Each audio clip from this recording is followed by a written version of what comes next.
돌트레이트 1장 7항 우리가 계속해서 하고 있습니다.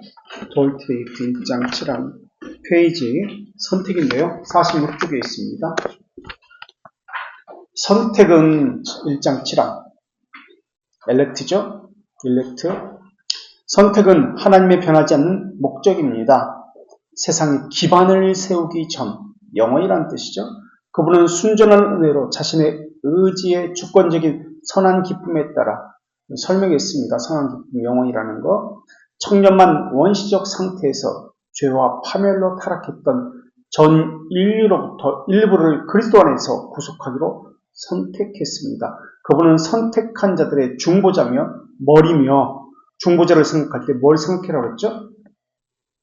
중보자를 생각할 때 뭘 생각하라? 중보자는 두 본성을 생각하라. 신성과 인성. 머리는 교회라는 개념을 또 생각해야 되죠. 또 구원의 기반으로서 그리스도를 영원부터 임명했다. 영원이라는 단어로 하면, 그리스도와 영원이라는 단어로 하면 영원한 출생, 영원한 아들, 독생자, 맏아들, 하나님의 아들이라는 개념을 생각하라라고 했죠. 자,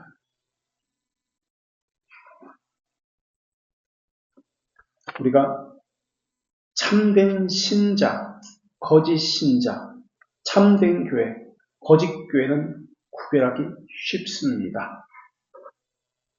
이 이야기가 어디 나오죠? 구별하기 쉽다. 참된 교회, 거짓 교회는 구별하기 쉽습니다. 증거가 분명하게 드러나기 때문에 그렇습니다.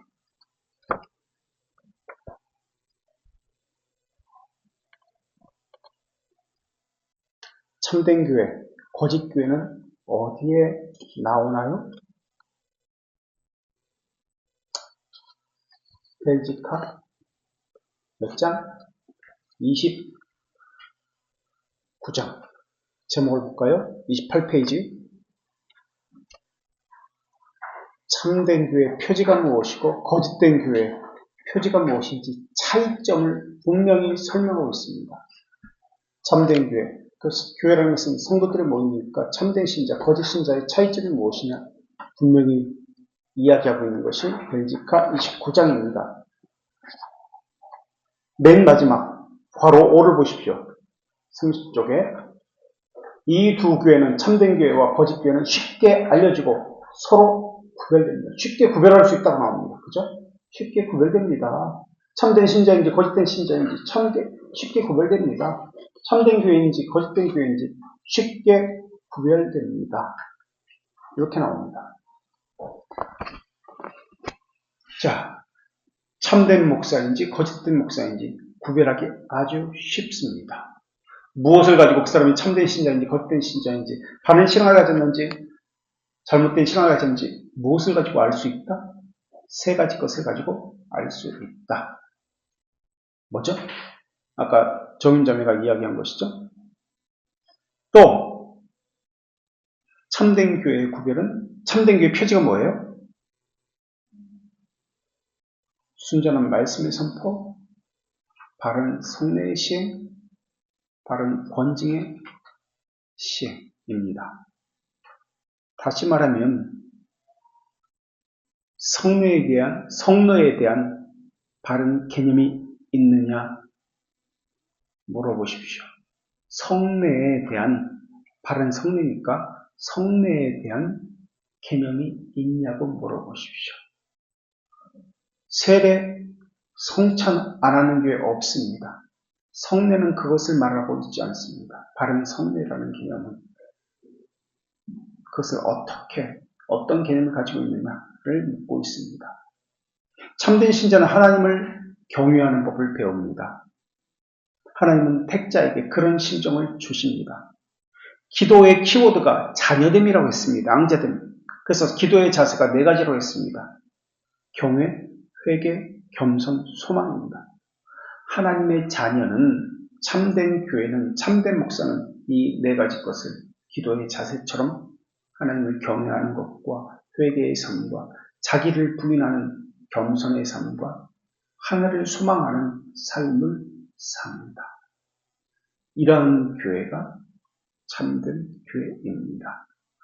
참된 교회는 하나님을 아는 지식, 하나님에 대한 지식과 자기에 대한 지식을 발견할 수 있도록 하는 것이 참된 교회입니다. 그렇다면 무엇을 통해서 하나님에 대한 지식을 갖고 자기 자신에 대한 바른 지식을 갖습니까? 그 수단이 무엇입니까? 말씀입니다. 보이는 말씀 무엇이죠? 들리는 말씀은 설교입니다. 보이는 말씀은 뭐예요?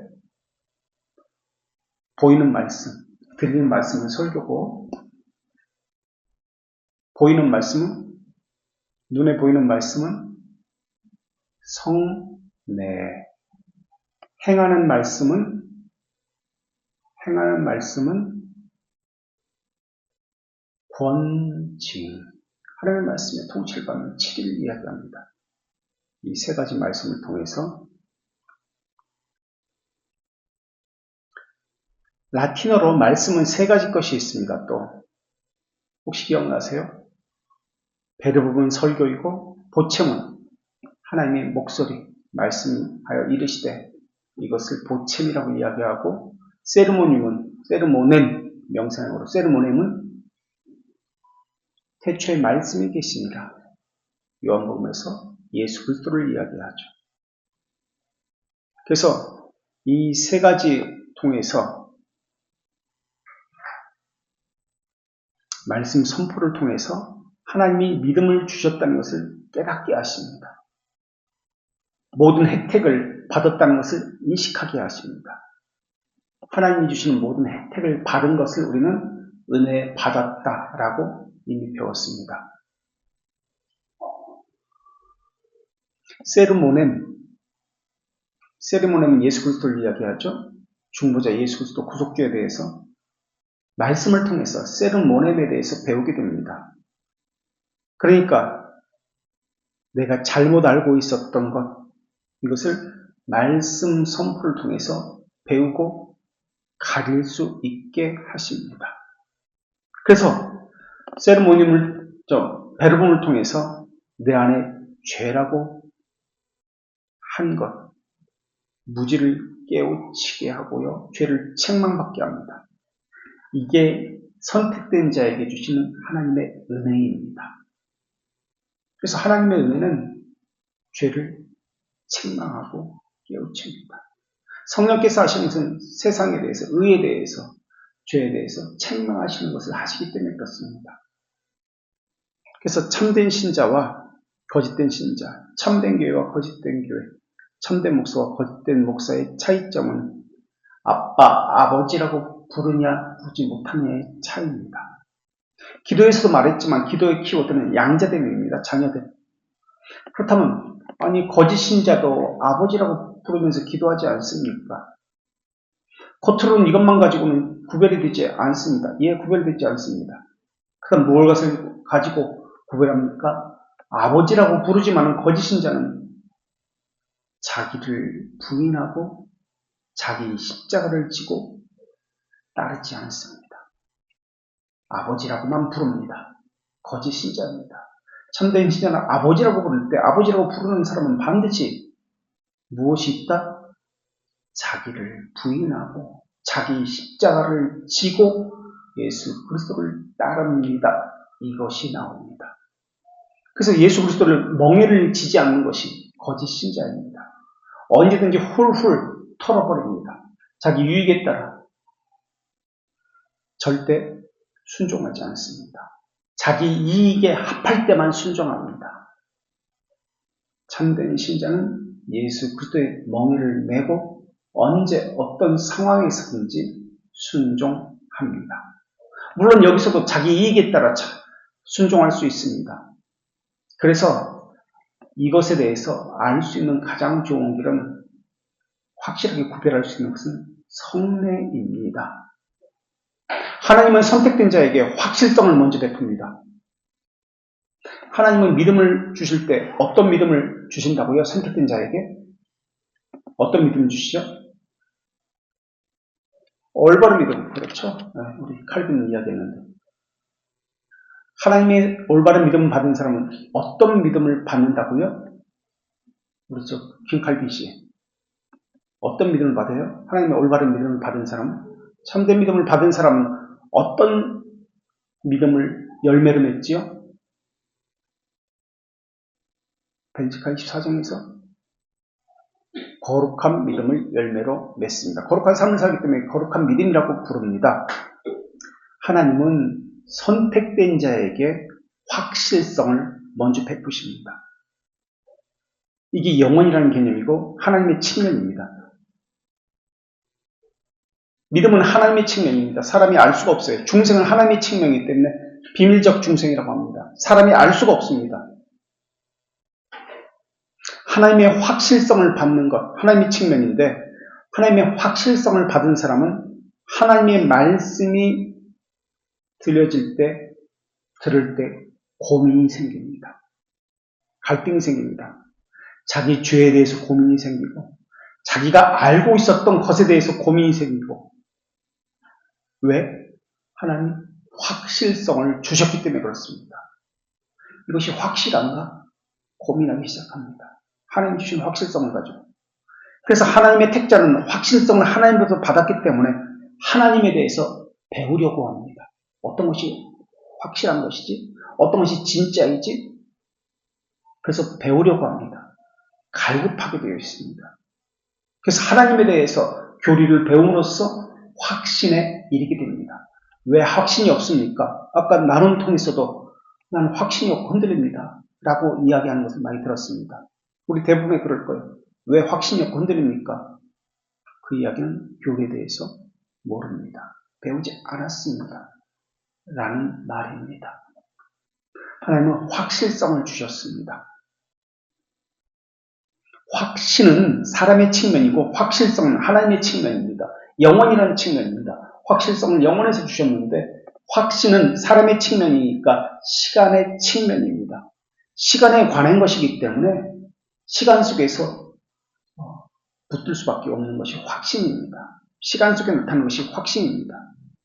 그래서 말씀을 수단으로서 주시는데 확신을 갖게 하는 것은 교리를 배움으로써 확신을 갖게 됩니다. 확실성은 하나님께서 주시는 것인데 어떤 것을 추구하게 하냐면 어떤 것을 목적으로 하냐면 예수 그리스도를 바라보게 하고 예수 그리스도에게 이르게 합니다. 말씀이신 예수 그리스도에게 이르게 합니다. 확실성은 예수 그리스도를 바라보고 예수 그리스도에게 이르게 하고 예수 그리스도를 추구하게 합니다. 하나님이 주신 확실성. 그리고 확신은 영생을 바라보고 소망하게 합니다. 영원한 삶을 바라보고 소망하게 하는 것이 확신, 사람의 측면입니다. 예수 그리스도에게 이르게 한다는 말은 예수 그리스도만 말한다는 뜻이 아닙니다. 성경만 말한다 그런 뜻이 아닙니다. 문자적이고 율법적이라는 그런 의미가 아닙니다. 예수 그리스도를 말한다는 것이 무엇입니까? 그럼 설교 시간에 예수 그리스도만 말하면 그것이 예수 그리스도 중심적 설교입니까? 성경적 설교입니까? 예수 그리스도를 말한다는 것은 구속주를 말한다는 뜻이고 죄와 관련된 것을 말한다는 뜻입니다. 구속주는 죄를 책망하시고 하나님의 말씀이 아닌 것을 드러내고 세상을 책망합니다. 이것이 성령님의 사역입니다. 성령께서 예수 그리스도를 드러내는 사역을 하신다고 말씀하셨습니다. 요한복음 16장 8절에서 성령의 사역은 그분이 와서 어떻게 한다? 죄에 대하여, 의에 대하여, 심판에 대하여 세상을 책망하시리라 라고 하셨습니다. 내가 심판받는 것 같습니까? 내가 가지는 의가 불의한 것 같습니까? 내 안에 숨겨진 죄가 책망을 받습니까? 그렇다면 성령께서 하십니다. 그리고 여기서 그치는 것이 아니라 예수 그리스도를 드러내십니다. 그래서 예수 그리스도를 바라보고 예수 그리스도가 구원자, 유일한 구원자라는 것을 사모하게 됩니다. 예수 그리스도를 의지하게 됩니다. 이게 성령께서 하십니다. 예수 그리스도에게 이른다는 말이 바로 그런 의미입니다. 성령께서 죄를 책망하시고 세상에 대해서 불의에 대해서 책망하십니다. 그래서 거기서 멈추는 것이 아니라 예수 그리스도를 바라보게 하고 예수 그리스도를 소망하게 합니다. 죄라는 것이 무엇입니까? 계속해서 설명을 합니다. 죄는 예수 그리스도를 믿지 않는 것을 죄라고 이야기합니다. 예수 그리스도를 믿지 않는 세상의 철학, 세상의 관습, 세상 가치관을 믿고 다른 주님을 함께 섬기고 있는 것을 이야기합니다. 이것을 책망합니다.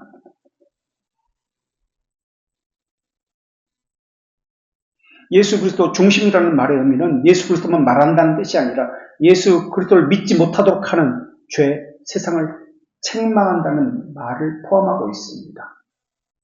그래서 예수 그리스도는 말을 한마디도 하지 않아도 죄를 책망할 때 예수 그리스도를 바라보게 하는 것을 포함하고 있다는 것도 기억하셔야 합니다. 우리 성례가 무엇인지 웨스트민스터 신앙고백서 27장 203쪽에 있습니다. 1랑 2절 보겠습니다. 웨스트민스터 신앙고백서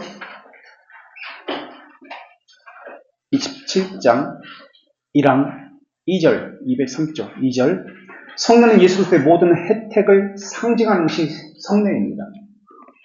하나님께서 주신 모든 혜택을 우리는 무엇이라고 얘기했습니까? 은혜라고 이야기했습니다. 예수 그리스도가 상징하는 것이 무엇입니까? 은혜를 상징합니다. 그럼 성례가 무엇입니까?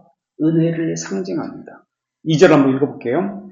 그리스도와 그분의 혜택을 상징하고 그게 성례입니다. 3항도 볼까요? 204쪽 올바로 사용된 성례들 가운데 또는 그것들에 의해서 드러내는 은혜라고 나옵니다. 은혜는 올바로 사용된 성례들은 은혜를 드러냅니다. 근데 우리는 은혜를 말씀에서만 받습니다. 성례를 통해서 은혜 받습니까? 권쟁을 통해서 은혜 받습니까? 그런 걸 생각해 본 적도 없습니다. 그냥 의식에 참여하는 거예요. 성례는 은혜의 수단이라고 생각하지 않아요. 그런데 성례는 지금 은혜를 드러냅니다라고 합니다. 그것들 안에 있는 어떤 힘으로 베풀어지는 것이 아닙니다. 라고 얘기하면서 다시 말하면 성례의 효과는 그것을 집행하는 자의 경건이나 의향에 달려있지 않고 사람에게 있지 않습니다. 사람에게 있다는 것이 무슨 논이죠? 성례의 효력이, 은혜의 효력이 사람에게 있습니다. 인효론, 의식에게 있습니다. 효력이, 의식에 참여하면 은혜의 효력이 주어집니다. 사효론, 우리는 은효론이라고 합니다. 은혜, 오직 하나님의 은혜입니다. 사람에게 있지 않습니다. 설교자에게 있지 않습니다. 설교자가 아무리 순전한 말씀을 선포할지라도 은혜 못 받습니다. 성령께서 그 함께 말씀과 함께 하지 않으면 말입니다.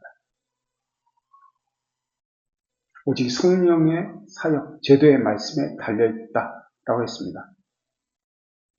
성령에 대해서 더 자세히 선택된 자는 계속해서 1항에 하나님에게 확실성을 받고 라고 나옵니다. 자, 여기를 203쪽을 다시 한번 보겠습니다. 제대로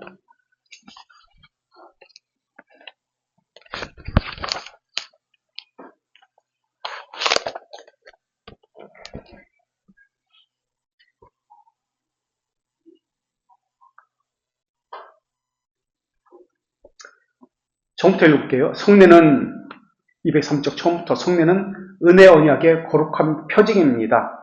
표징이며 인입니다. 하나님께서 직접 제정하신 것입니다. 자, 2절, 1항 2절 그리스도와 그분의 혜택을 상징합니다. 그분과 우리의 관계를 확원시킵니다.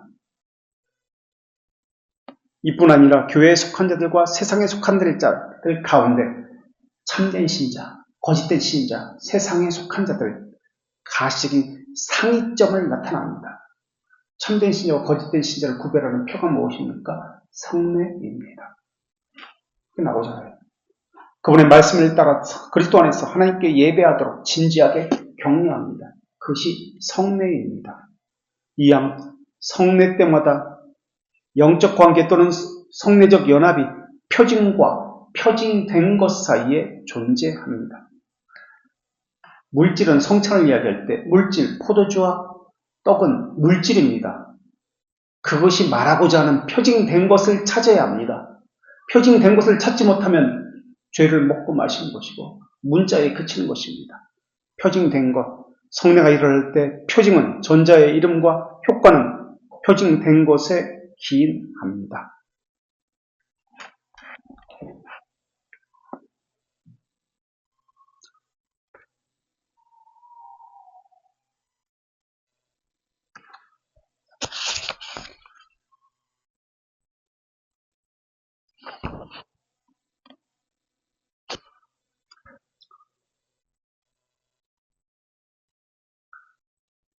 하나님에게서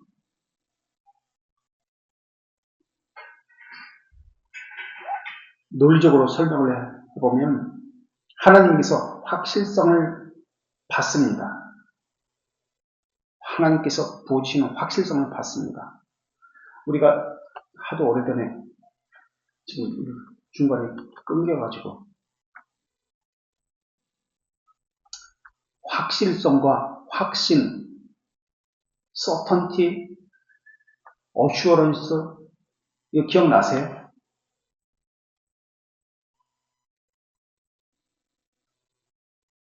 기억나세요? 혹시? 확실성과 확신.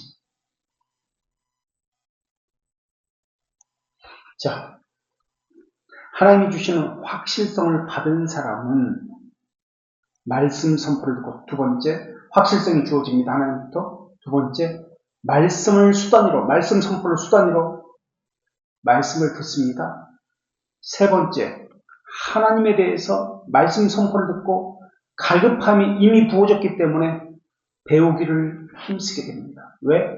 확실성을 부여받았기 때문에 내가 알고 있는 이것이 확실한가? 참된 것인가? 거짓된 것인가? 확실함에 거하기 위해서 연구합니다. 공부하게 됩니다.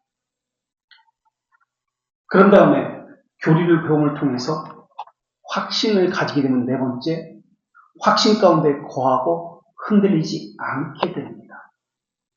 교리를 배움으로써 네 번째, 확신 가운데 거하고 흔들리지 않게 됩니다. 이것을 어슈어런스라고 했습니다.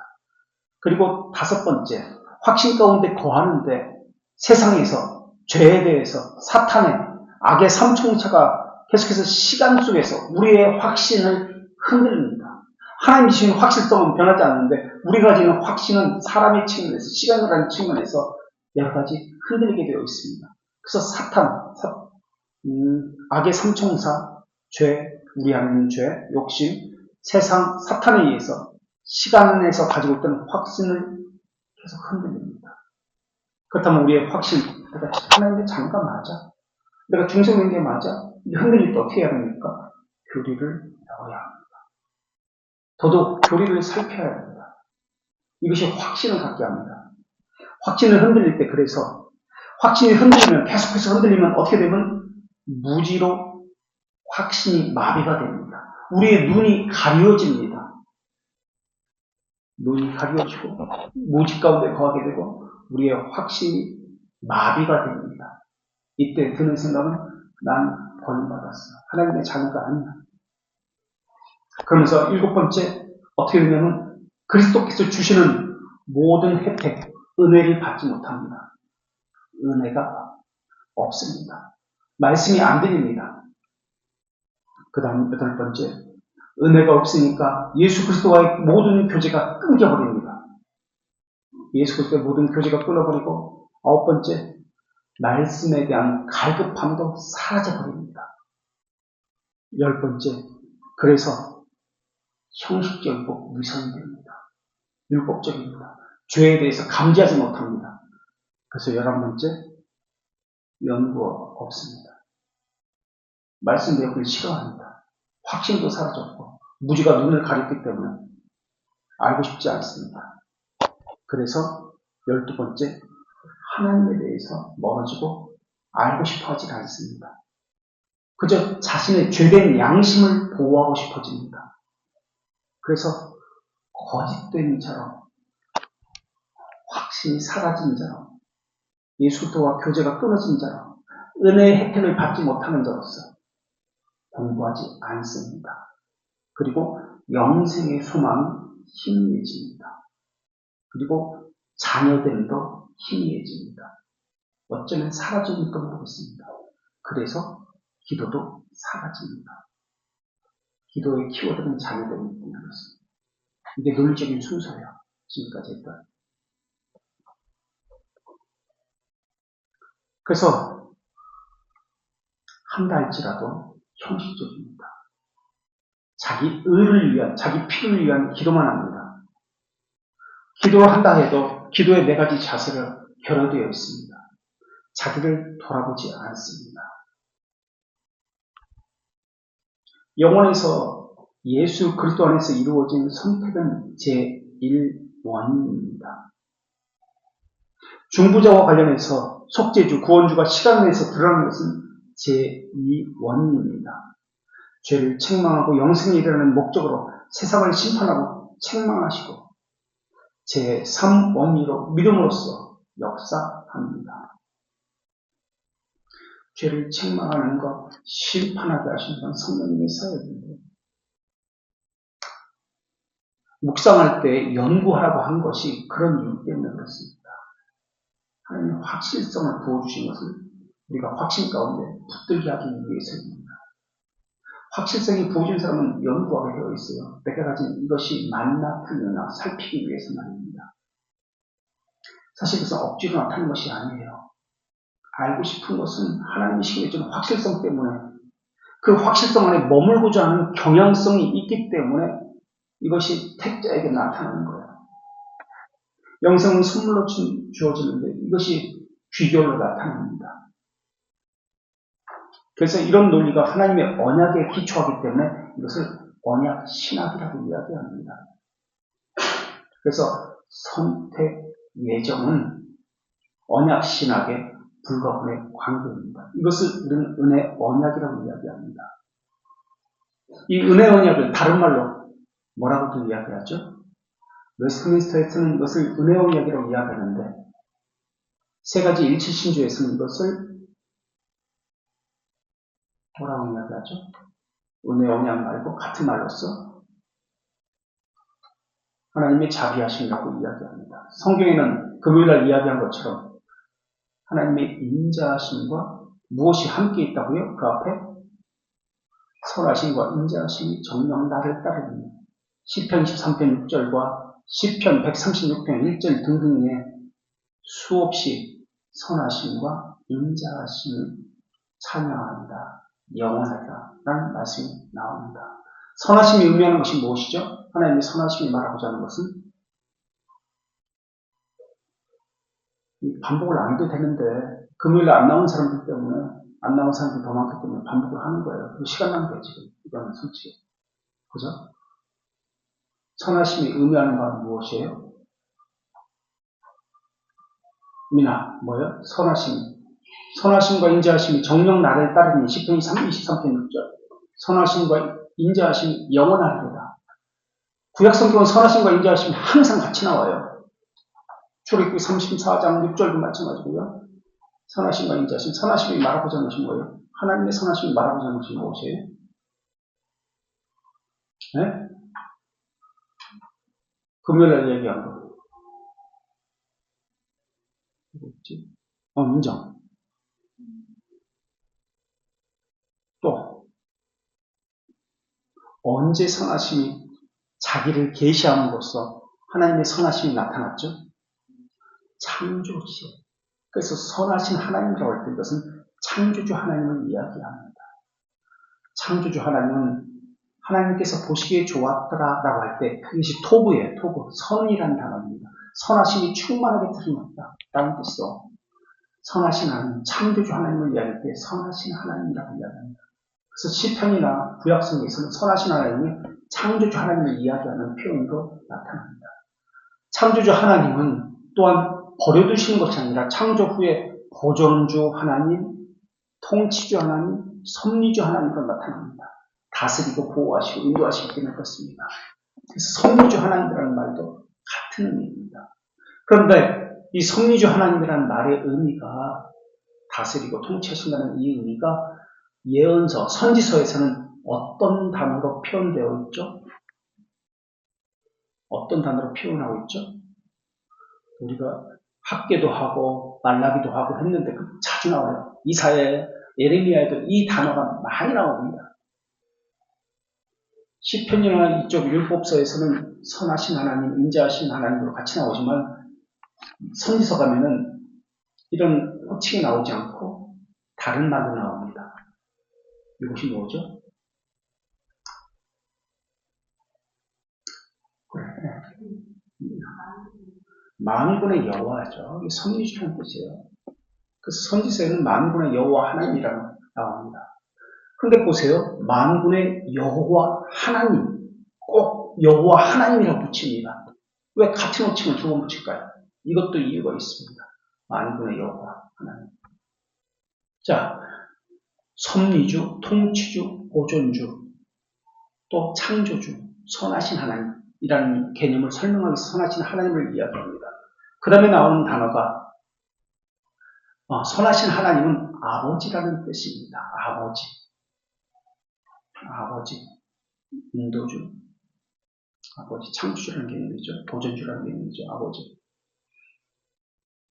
그런 다음에 나오는 것이 자비하심입니다. 선하신 하나님, 자비하신 하나님.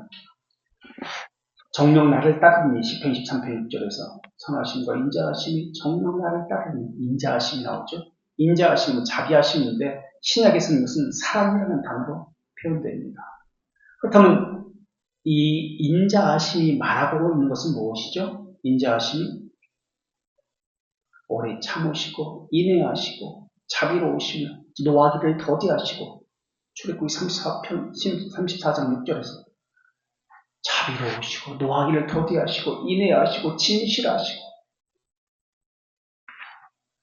인자하신 하나님을 그렇게 표현합니다. 이것이 말하고 있는 하나님이 어떤 하나님을 이야기하고 있죠? 선하신 하나님은 창조주 하나님을 이야기했습니다. 구속주 자비하신 하나님은 구속주 하나님을 이야기합니다. 구속주 하나님. 구속주 하나님은 위로자 하나님이십니다. 그러나 모든 사람은 위로하는 것이 아닙니다.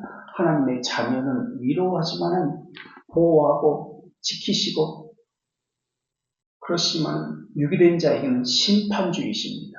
구속주 하나님은 동시에 심판주이십니다. 그것이 자비하신 하나님입니다.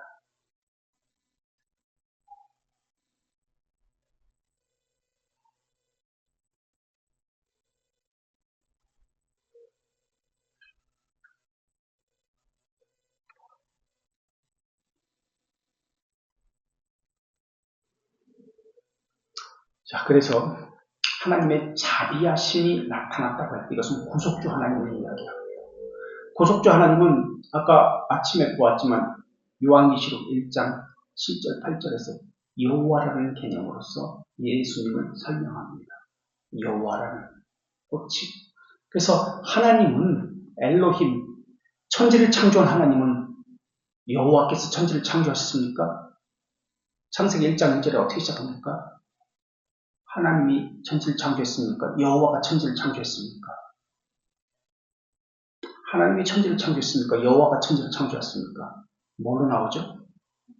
태초에 하나님이 천지를 창조하신다고 합니다. 하나님, 여호와가 아닙니다. 이때 하나님은 엘로힘입니다. 만군의 여호와, 능력의 하나님이십니다. 그래서 여호와는 구속주 하나님을 이야기하고 이 하나님은 창조주 하나님을 이야기합니다. 이것을 칼빈은 무슨 지식이라고 했죠? 그것을 무슨 지식? 칼빈은 기독교는 1권 1장 이런 지식으로 시작합니다. 두 지식과 이중 지식이 있습니다. 두 지식은 뭐죠? 하나님에 대한 지식과 인간에 대한 지식입니다.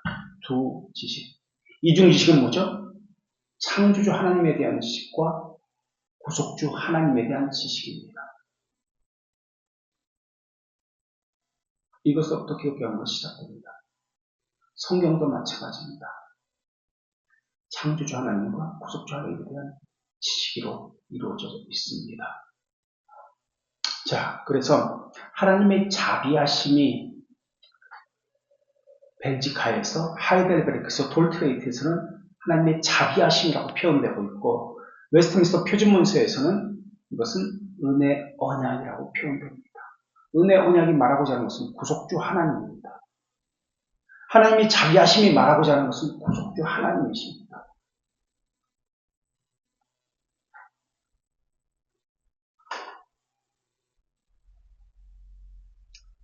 자, 그래서요. 세 가지 일체신조에서는 하나님의 자비하심이라고 표현하고 있죠.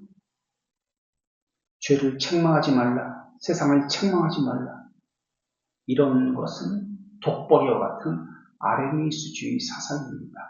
사탄의 사역이지 성령님의 사역이 아닙니다. 이것은 구속주 하나님을 부인하는 것입니다. 그래서 믿음의 혜택 다음에 하이델베르크 59문에서 64문이 믿음의 혜택. 믿음의 혜택이 뭐예요? 믿음의 결과가 있고 믿음의 혜택이 있는데 믿음의 혜택이 뭐예요? 두 가지 크게 얘기하면 칭의와 성화입니다. 그죠?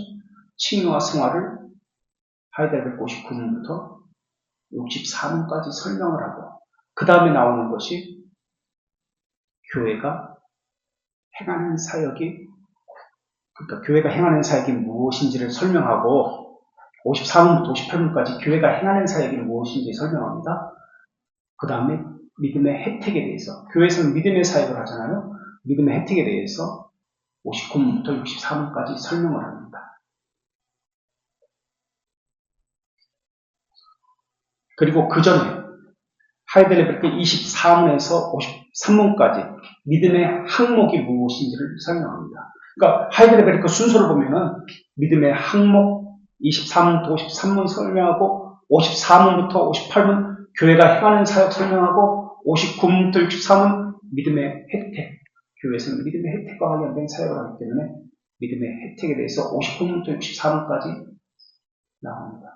그런 논리적인 순서를 가지고 설명되어 있는 것이 하이델베르크입니다. 이것은 모든 사람이 혜택을 받습니까? 모든 사람이 은혜를 받습니까? 아닙니다. 택자에게만 은혜가 주어집니다. 다시 질문해 볼까요? 오직 성경이라는 것이 성경만 말한다는 뜻입니까? 오직 예수 그리스도가 예수 그리스도만 말한다는 뜻입니까? 아닙니다. 문자적으로 받아들이지 마십시오. 예수 그리스도를 설명하면서 예수 그리스도를 말하지 않고도 설명드릴 수 있습니다. 죄에 대해서, 세상에 대해서, 의에 대해서 책망할 때 예수 그리스도를 설명하는 것입니다. 성령의 사역입니다. 그래서 예수 그리스도를 바라보게 합니다. 오직 성경이라는 말은 성경만 말한다는 뜻이 아닙니다. 성경에 안 나오는 것은 말하면 안 된다는 뜻이 아닙니다. 오직 성경이라는 말은. 그럼 오직 성경이라는 말은 무슨 뜻입니까? 무슨 뜻이에요? 오직 성경이라는 말은 성경에 비추어서 성경에 비추어서 철학을 해석하고 성경을 비추어서 우리의 주어진 상황을 해석하는 겁니다. 이게 신앙 고백서의 자세, 그 관점입니다. 성경에 보면은 하나님, 여호와라는 단어가 한 번도 나오지 않는 그런 성경이 있습니다. 주님이라는 단어가 한 번도 나오지 않습니다. 그런데 성경이에요. 여호와라는 단어가 안 나오기 때문에, 주님이라는 단어가 안 나오기 때문에, 예수님이라는 단어가 안 나오기 때문에, 하나님이라는 단어가 한 번도 안 나오기 때문에 하나님 중심의 설교, 성경 아닙니까? 아닙니다. 하나님도 안 나오고 주님도 안 나오고 예수 그리스도를 말하지 않아도 그것은 하나님의 말씀입니다. 성경적입니다. 그것을 거짓 말씀이라고 할 수 있나요? 그게 뭐죠? 어떤 성경이죠? 아가입니다. 하나님이라는 단어 하나도 안 나와요. 여호와라는 단어, 교회라는 단어, 예수 그리스도라는 단어, 주님이라는 단어 하나도 안 나와요. 이단들은 성경만 말한다고 이야기합니다. 그러나 우리는 그것을 다른 말씀이라고 하지 않습니다. 예수 그리스도를 통해서만 하나님의 실존을 경험하는 것, 그것이 인간입니다. 그게 예수 그리스도라는 의미입니다. 하나님의 실존을 경험할 때, 실존이라는 것은 현존, 실존 같은 말입니다. 본질이 아닙니다. 존재라는 개념에 자신을 보이는 것, 현재 우리에게 나타내시는 것, 자기 계시와 관련해서 실존, 현존이라는 개념을 씁니다. 하나님의 현존을 경험할 때, 하나님께서 자기 계시를 통해서 우리에게 인식시켜 줄 때 나의 실존도 경험하게 됩니다. 나의 실존을 경험하게 될 때 나의 죄성이 깨닫게 되는 겁니다. 하나님의 정의 앞에 선 나의 부패함이 드러나는 것이기 때문에 양심이 고통을 받는 겁니다. 양심이 찔리는 거예요. 거룩함 앞에 나의 죄들이 드러납니다. 이게 설교예요. 성령의 역사예요. 거기서 머무르면 안 됩니다. 회개도 참된 회개와 거짓된 회개이기 때문에 거기서 머무르면 안 되고 예수 그리스도께 나아가야 합니다. 거기로 나아가야 하는 것. 이게 바른 성례라는 의미입니다. 문자에 매이지 말아야 돼요. 그것이 의미 아는 바, 표징된 것을 아는 것. 이게 성례라는 개념이에요. 바른 성례. 은혜와 모든 은혜와 관련된 것이 성례입니다. 그래서 참된 목사는, 참된 교회는, 참된 신자의 구별은 바른 성례에 대한 개념을 어떻게 이해하고 있느냐를 알 수 있습니다. 하나님은 영혼에서 확실성을 하나님의 자녀에게 심어주셨습니다. 그러나 하나님의 확실성은 비밀적입니다. 신비적입니다. 알지 못해요. 우리는 인간이기 때문에. 그럼 어떻게 알 수 있습니까? 어떻게 확신합니까? 하나님의 말씀이라는 수단, 선포되는 말씀이라는 수단을 가지고 교리를 수단을 통해서 확신에 거하게 됩니다. 그런데 이 확신에 거한다 할지라도 세상에서 모든 악의 삼총사가 나를 괴롭혀서 확신을 흔들게 합니다. 이때 계속 교리로 나를 살펴야 돼요. 그런데 그렇지 않으면 이게 무뎌지고 은혜 가운데서 하나님과의 교제도 끊어버리고 모든 인식이 사라져버립니다. 그래서 시간 안에서 말씀 선포를 통해서 늘 바른 말씀의 훈련을 받아야 합니다.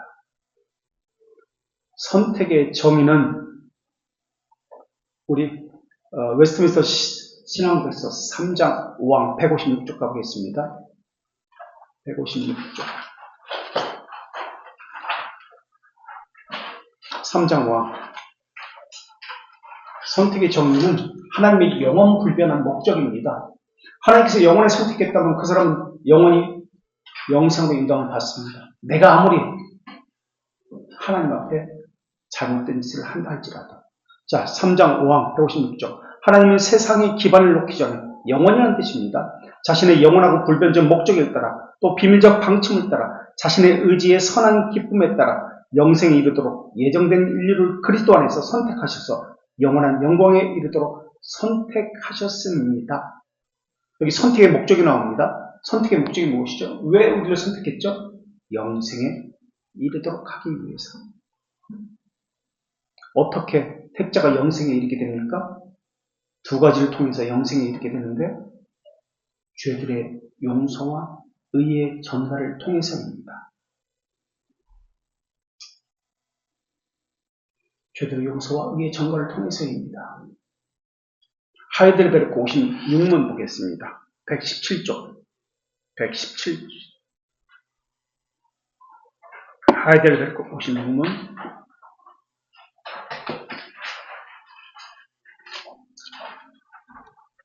하이델베르크 56문 당신은 죄를 사하여 주시는 것에 대해서 무엇을 믿습니까? 밑줄 친 것.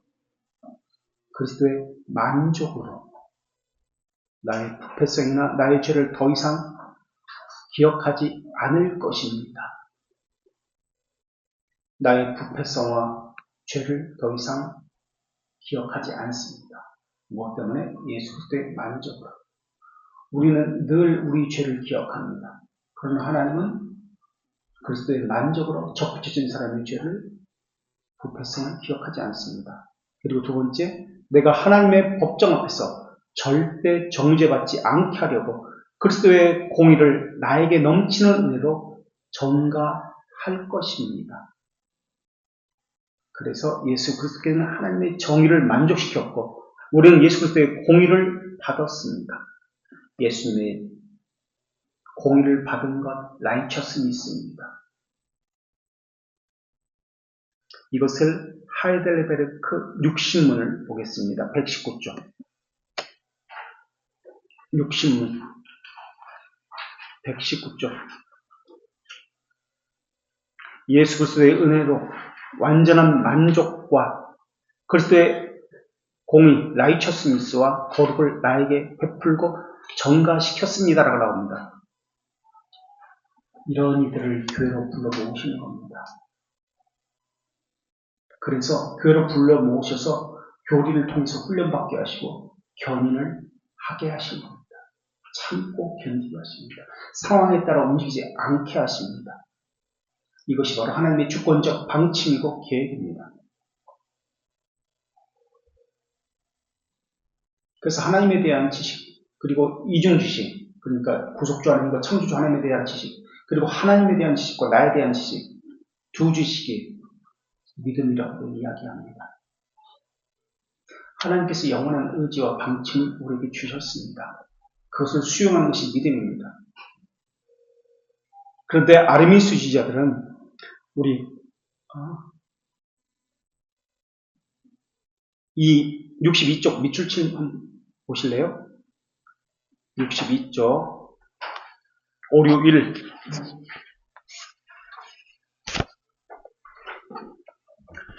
2장 561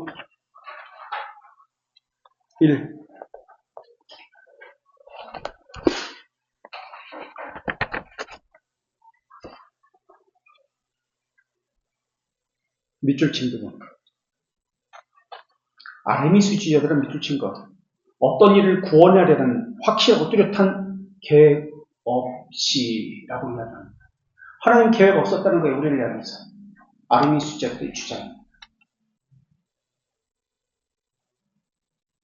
돌트레이트, 이번에는 반대로 2장 8항 1절 보겠습니다. 61쪽. 2장 8항 1절. 바로 옆에 있습니다. 그리스도의 죽으심은 성부 하나님의 주권적 방침이며 그분의 가장 은혜로운 의지와 목적이었습니다. 하나님의 목적이었다는 거예요. 이번에는 돌트레이트 1장 561 53쪽을 보겠습니다. 53쪽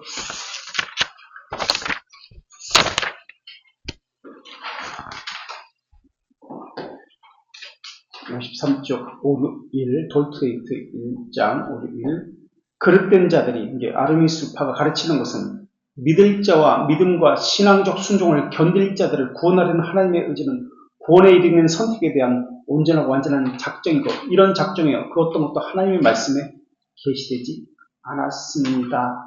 라고 나옵니다. 여기서 이들이 말하는 온전하고 완전한 작정이라는 개념이 무엇인지 설명을 무엇일까요? 여기서 한쪽에서는 완전한 작정 없었다. 하나님의 의지 없었다고 하는데 여기서는 오류에 대해서 하나님의 의지와 구원에 이르는 선택에 대한 온전하고 완전한 작정이다라고 이야기합니다. 아르미스주의자들도 작정, 선택에 대해서 단어를 씁니다. 그러나 우리가 선택과 작정에 대해서 설명하는 것은 다릅니다. 돌트레이트 1장 7항 1절을 볼까요? 돌트레이트 1장 7항 1절.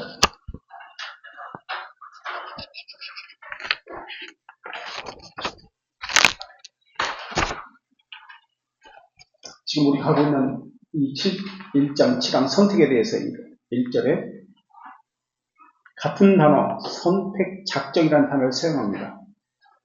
아르미스주의자와 개혁파의 선택이라는 단어가 어떤 단어가 차이가 있는지 돌트레이트 1장 7절에서 키워드는 시간이라는 단어와 영원이라는 단어입니다. 같은 단어를 쓰지만은 설명이 다릅니다. 칼빈과 아퀴나스가 삼위일체라는 동일한 단어를 씁니다. 새 특성을 가진 새 율격이라는 개념이 같은 단어를 씁니다. 그러나 설명이 다릅니다.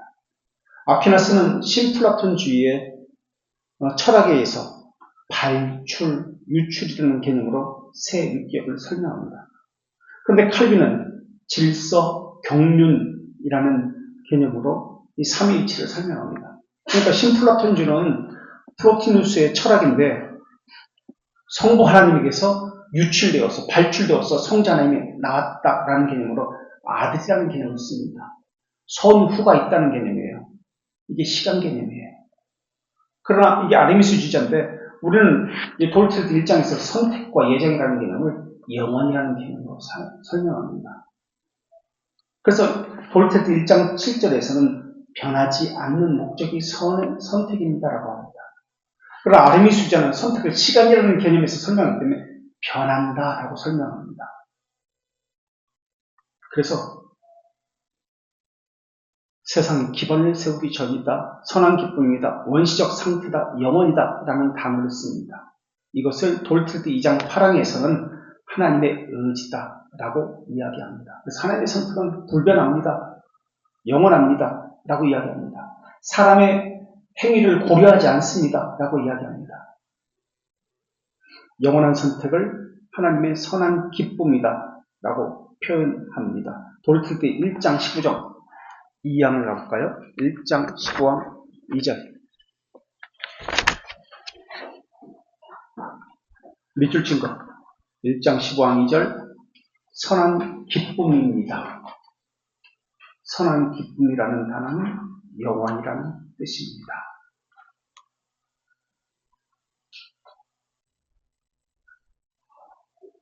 그런데 선한 기쁨이라는 단어를 보면은 우리는 어떻게 해석합니까? 선한 기쁨, 영원이라는 뜻으로 해석하지 않고 어떤 사람들은 하나님이 기뻐하신다 이렇게 해석합니다. 하나님이 기뻐하시니까 우리도 기뻐한다. 우리가 기뻐하면 하나님도 기뻐하신다. 잘못된 해석을 합니다. 문법적이고 역사적인 해석을 하는 것이 무엇인지는 모릅니다. 문자적인 해석을 합니다. 자기가 옳다는 것에 집중하지 말고 교리문답서가 어떤 의도로 표징된 것이 어떤 의도인지 그것을 살펴야 합니다. 그런데 문자적으로만 봅니다. 선한 기쁨 그러니까. 그럼 이것은 어떻게 해석할까요? 요한복음 15장 11절에 내가 이것을 너희에게 이름은 내 기쁨이 너희 안에 있어서 너의 기쁨을 충만하게 하려 합니다. 하나님의 기쁨을 충만하게 합니다. 어떻게 해석할까요? 하나님 기뻐하십니까? 우리도 기뻐한다. 이렇게 해석할까요? 내가 기뻐하면 하나님도 기뻐하신다. 그렇게 해석할까요? 하나님의 기쁨이라는 단어를 보면서 기뻐하신다, 슬퍼하신다, 감정이라는 단어로 해석할까요? 하나님의 기쁨이라는 이 단어는 시간이라는 개념이 아니에요. 사람이라는 측면에서 바라보는 개념이 아니에요. 이것을 신인 동형 동성론자들입니다. 이단입니다. 영원이라는 뜻으로 해석을 해야 합니다. 선한 기쁨은 변하지 않는 의지라는 개념으로 해석해야 됩니다. 하나님의 계획, 영원한 목적이라는 개념으로 해석해야 됩니다. 감정으로 해석하면 안 됩니다. 원인과 목적이라는 뜻으로 해석을 해야 됩니다. 충만이라는 것, 완전이라는 뜻입니다. 하나님의 선하심과 영원한 의지만이 우리의 기쁨이다 라고 해석을 해야 합니다. 근데 아르미스주의자들은 영원과 시간이라는 개념이 영혼을 빼버리고 시간만 가지고 이야기합니다. 그래서 하나님의 기쁨 문자적으로 해석을 해요. 기뻐하신다. 그렇게 해석하면 큰 일입니다. 혹시 질문사항 있어요?